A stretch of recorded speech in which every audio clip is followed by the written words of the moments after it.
চারপাশে প্রচুর মানুষের সাথে দেখা হবে, আপনাকে ভিড় ঠেলে এগিয়ে যেতে হবে, অনেক রকম কথা কানে আসবে। আপনি যেটা করবেন সেটা হলো ইগনোর। জীবনে কিছু মানুষ আবর্জনা ছড়াতে আসবে। লাইফ আপনার, চয়েসও আপনার, ডিসিশন আপনাকেই নিতে হবে। নেগেটিভিটি যেখানেই দেখবেন সেখান থেকে দূরে সরিয়ে নেবেন নিজেকে। শুনতে খারাপ লাগলেও সত্যি আপনি যাদের বন্ধু ভাবেন তাদের অনেকেই আপনার সর্বনাশ দেখতে চায়। তারা চায় আপনার কাটা ঘায়ে সহানুভূতি নামক মলমের সাথে একটু নুন ছিটাতে। আপনি সিম্পলি সেই সুযোগটাই তাকে দেবেন না। অযথা তর্কে যাবেন না, বোঝাতে যাওয়ার তো প্রয়োজনই নেই।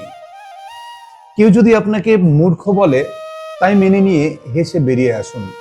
এই যে আপনি সময় আর এনার্জি বাঁচিয়ে নিলেন, ব্যাস ওইটাই দরকার। যে যা বলছে শুনে নিন আর মুচকি হেসে থ্যাংক ইউ বলে নিজের সিদ্ধান্তটা নিজেই নিন।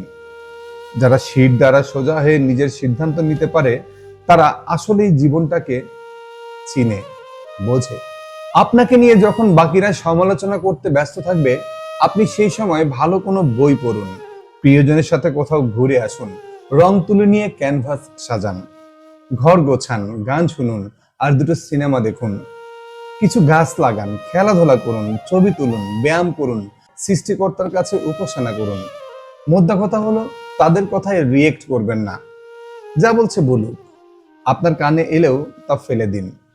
দিন শেষে আপনিই জানেন আপনি কি, কেমন। আর এটাও জানেন যারা বলছে তারা আপনার কাছে জাস্ট ম্যাটারই করে না। আপনার পরিবার এবং বন্ধুদের নিয়ে একটা বাউন্ডারি সেট করুন। একদম যাদের বুকে মিশে আপনি শ্বাস নেবেন, যাদের সামনে আপনি আয়নার মতো দাঁড়াতে স্বাচ্ছন্দ্য বোধ করবেন, ঠিক তাদের কাছেই নিজেকে প্রকাশ করুন, তাদেরকেই এক্সপ্লেইন করুন, তাদের সামনেই ঝুঁকতে শিখুন। কারণ তারা আপনার শুধু ভালোটাই চায়। বাদ বাকি দুনিয়াকে জঞ্জাল মনে করে ঝেড়ে ফেলে দিন। একটা কথা মাথায় রাখবেন, জীবন অনেক সুন্দর। আপনি যে পৃথিবীতে আছেন সেটা অনেক সুন্দর। আপনাকে শুধু চলার পথে গজিয়ে ওঠা আগাছাগুলো অথবা কোণে কোণে বেড়ে ওঠা কাটা ঝোপগুলো দেখতে পেলে সাইড কাটিয়ে চলে আসতে হবে। সব কথার উত্তর দিতে নেই, সব কিছুতে রিয়েক্ট করতে নেই, সবাইকে বোঝানোর কোনো প্রয়োজন নেই। আর এগুলা বাদ যদি দিতে না পারেন তাহলে লসটা পুরোটাই আপনার। তাই বলছি, সব কিছুতে রিয়েক্ট করবেন না।